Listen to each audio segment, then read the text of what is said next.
Hey everyone, today we're walking through the quiet, familiar ruins of a relationship that didn't break with a bang, but with a sentence. A sentence you didn't take seriously at first. Something she said casually, maybe with a smirk, or a shrug, or even a laugh. But that line, as soft as it was, cracked something inside you, and now it echoes. Picture this: you're sitting in the passenger seat of your own relationship. She's driving music, low city lights, flickering on the windshield. She turns and says, "You're too sensitive." Then she goes back to the road like nothing happened. But inside, you're frozen. Because deep down, you know that wasn't just a comment, it was a dismissal. And if you think you can control how others feel about you, then maybe that's exactly what you haven't let go of yet. So, before you get too comfortable, take a moment to like the video and subscribe, but only if you really enjoy what I do here. Let me know where you're tuning in from and what time it is over there.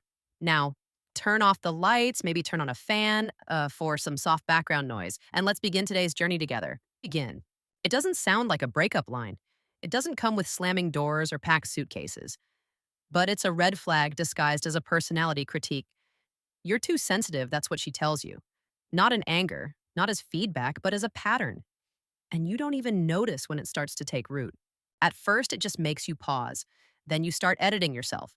You stop bringing up things that bother you. You second guess your own emotions, asking yourself, am I really making this a big deal? And just like that, your emotional truth becomes negotiable. This is how a slow erosion begins. What she's really saying isn't about you being sensitive. It's that your feelings are inconvenient for her. She doesn't want to explore them. She doesn't want to hold space for them. She just wants you to shrink to be manageable. You begin to learn silence like a second language. You don't speak up because you already know how the scene plays out. And in the back of your mind, a little scoreboard keeps tallying. Don't mention that it'll turn into another "you're overreacting" moment. Don't show that emotion, she'll just roll her eyes again. Philosophers still debate what emotional safety really means. But here's a simple truth: if someone makes you feel like your emotions are a burden, you're not in a partnership, you're in a performance. There's a joke I heard once: men only cry during sports finals and when assembling IKEA furniture without instructions. Funny, sure, but also kind of sad, because we've trained men to suppress, and then we wonder why they explode or shut down. So, when a man actually does express something vulnerable, a quiet "hey, that hurt," and the response is "you're too sensitive," that's not just a bad reaction, that's a warning shot. A woman who loves you truly sees you. She doesn't weaponize your feelings. She gets curious about them. She wants to understand. She knows that sensitivity is not softness, it's depth. It's the same depth that lets you protect, provide, and show up when it matters. But if she mocks it, if she makes it a punchline, what she's really doing is putting a wall between you. Not because you're weak, but because she doesn't want to go there with you emotionally. She wants the image of a strong man, not the reality of a complex one. This kind of dynamic can mess with your head. You start apologizing for your feelings. You start believing the lie that being emotionally aware makes you weak when in truth it makes you whole. You're not a machine. You're not made of stone. And anyone who expects you to be is in love with control, not connection. Let me give you something real here. There's a study from UCLA that found emotional validation actually reduces physical stress in the body. That means being heard literally calms your nervous system. That's not fluff, that's science. So when she says you're too sensitive, what she's really doing is depriving you of safety, of calm, of humanity.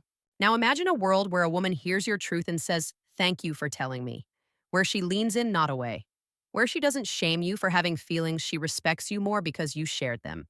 That's not fantasy, that's the bare minimum of love. And if that's not what you're getting, don't convince yourself to settle. Don't contort your heart to fit someone else's limited bandwidth. Because you're not too sensitive, you're just with someone who's too careless with your soul. It's a sentence that hangs in the air longer than it should. She says it with a sharp tone, maybe even a smirk. You pause, unsure whether to respond or retreat, because somewhere in your gut, you know that wasn't just a statement, it was a message. And the message was, you're replaceable. Now, let's be fair, independence is beautiful. A woman who stands on her own, who doesn't need anyone to complete her, that's strength. If she chooses you not out of desperation, but out of genuine appreciation, that's healthy. That's love with roots. But that's not what we're talking about here. What we're talking about is the kind of "I don't need you" that's dropped like a mic mid argument. It's not empowerment, it's a power play. It's a line designed to sting, to reduce your presence to something optional. And let's be honest, it works. You feel it in your chest, in your stomach, in that quiet part of you that just wants to be wanted. It's the emotional equivalent of a cold shoulder in sentence form. You begin to question your place in her life. You replay your efforts. You start making mental lists of the things you've done, the ways you've shown up, the sacrifices you've made. And still, she shrugs, I don't need you. Philosophers still debate the nature of love, whether it's need desire or a mix of both. But one thing is clear, healthy love never makes you feel disposable. Ever. When she says it once, you let it go. When she says it twice, you rationalize it. When she says it 3 times, you internalize it. And that's when the real damage begins. You start working harder to earn what should have been mutual. You offer more. You bend more. You chase her validation like it's oxygen. Remember the crocodile scented sunscreen from earlier? Yeah, this is like that. It sounds like protection, but it burns when it sinks in. Her words protect her ego, but leave your spirit blistered. You see, love isn't about dependency, but it is about respect, about feeling chosen, not tolerated. When a woman keeps reminding you she doesn't need you, she's not trying to connect. She's trying to elevate herself above you. It's a subtle humiliation that stacks over time. She's not saying, I love you and I'm independent. She's saying, I could do better. You're lucky I haven't. That changes how you show up. You stop being honest about your needs. You start walking on eggshells, afraid that anything you say might make her realize she doesn't want to stay. You become a version of yourself that's edited, always auditioning, never authentic. And the more you try to prove your worth, the more she pulls back. Because the dynamic was never about partnership, it was about control. And control feeds on imbalance. The more uncertain you feel, the more power she holds. Now, here's a quirky observation. The vending machines at airports always give you your change with dramatic slowness, like it knows you're in a rush. Some relationships are like that, painfully slow to return the energy you give, but lightning fast to take what you offer. So what do? You stop trying to be needed. You start asking, do I feel seen here? Do I feel safe? Do I feel respected? Because love isn't a test you pass. It's a space you co-create. And if the person you're with uses, I don't need you like a sword, you don't need to fight. You just need to leave the battlefield. Let her sit with her own echo. Let her discover what silence feels like when it's not used as a weapon, but as a consequence. Because you're not an accessory. You're not a backup plan. And you're not someone who stays just because someone else keeps the door open a crack. You stay where you're wanted, not tolerated. You hear it, and for a split second, everything stops. The room, your thoughts, your pulse. She's said a lot before, sarcastic things. Cold things, but this one cuts differently. It doesn't just challenge your actions, it challenges your identity. The core of how you see yourself. You're not a real man. There's no good time to hear that sentence, and no right way to respond to it. Because it isn't a critique. It's not a concern. It's an insult dressed up like advice, like she's giving you some kind of spiritual performance review. And the worst part, you start questioning it. You play the tape in your head. Maybe I should have reacted differently. Maybe I should have raised my voice. Maybe I should have fixed the leak in the kitchen faster or stayed silent during that argument. Maybe I should have earned more, cared less, hit the gym harder. You start making yourself smaller and tougher at the same time, which is a hell of a contradiction. You shrink emotionally while inflating your effort. Because that sentence planted a virus in your mind and it spreads every time you try to be real. Here's what most men don't realize. That phrase, you're not a real man, isn't about you, it's about control. Philosophers still debate masculinity in modern times, what it means to be a man in a world that doesn't seem to know anymore. But let's break it down simply. A real man doesn't need to dominate. He doesn't need to yell. He doesn't need to earn love with sacrifice or suppress pain to prove strength. A real man regulates his emotions. He knows when to speak and when to walk. He builds, protects, listens, and chooses his responses with precision, not panic. But when a woman uses, you're not a real man like a weapon, what she's really saying is, you're not a man I can manipulate. Because the moment you stop jumping through hoops, the moment you stop explaining yourself, proving yourself, apologizing for your emotional honesty, she panics. Her leverage disappears. And so she attacks the foundation. She goes after the part of you that was never supposed to be questioned, your masculinity. Let me throw you a weird comparison here. It's like telling a thermostat it's not hot enough during a blizzard. It's absurd. It ignores context, contribution, and effort just to gain a feeling of control. You see, if she truly respected you, she would never use your identity as a threat. She wouldn't call your manhood into question every time she didn't get her way. She wouldn't weaponize your presence just because she's losing the emotional argument. But that's what this is, emotional warfare disguised as relationship tension. The damage goes deep because you don't just feel hurt, you feel unworthy. You start reacting to her standard like it's truth. And that's the trap. Real love doesn't strip you down to prove a point. It doesn't twist your role until you forget who you are. It doesn't ask you to trade integrity for approval. Here's a quirky observation. In medieval times, knights were judged not just by their armor, but by how gently they could hold a bird. Sounds soft, right? But the logic was clear: strength without control isn't strength. Same goes for manhood. If you can't stay calm in chaos, you're not grounded. You're just reactive. So the next time you hear you're not a real man, don't take the bait. Don't raise your voice. Don't defend yourself. Because the minute you start trying to prove it, you've already lost the balance. Masculinity isn't a performance, it's a presence. You are not a puppet for someone else's frustration. You are not an actor in someone's drama about what a real man should be. And you damn sure don't have to bleed to be believed. Let her sit in the silence of her insult. Let her taste the absence of your validation. Because the man who knows his worth doesn't need to say a word. He just walks with calm, quiet, unshakable dignity. The phrase is almost polite, gentle even. It's said softly like she's being considerate, but it lands like a punch you never saw coming. Maybe we should take a break. And just like that, your whole world is put on hold while hers quietly moves forward. It's not a breakup. It's not commitment. It's limbo wrapped in nice language. At first, you tell yourself it's mature. You think this is space. This is reflection. This is what grown-ups do when things get hard. But deep down, you know something's off because real love doesn't retreat. Real love leans in even when it's messy. Let's be honest, most breaks aren't about fixing anything. They're about escape. About testing life without you while keeping you close just in case.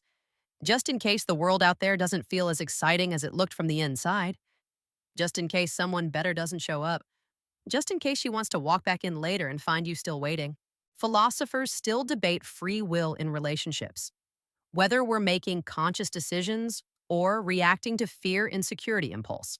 But one thing is certain: when someone loves you, they don't ask for distance, they ask for effort. Maybe we should take a break is often code for I want the benefits of freedom without the responsibility of leaving. And if you're a loyal man, grounded, invested, consistent, this line knocks the wind out of you. You start scanning the past for clues. What did I do wrong? Was I too much, too little? You spiral into self-blame thinking if you just wait patiently, she'll come back. She'll realize what she lost. She'll thank you for holding space. But here's the brutal truth. While you're pausing your life, hers is already playing again. Emotionally, mentally, sometimes physically.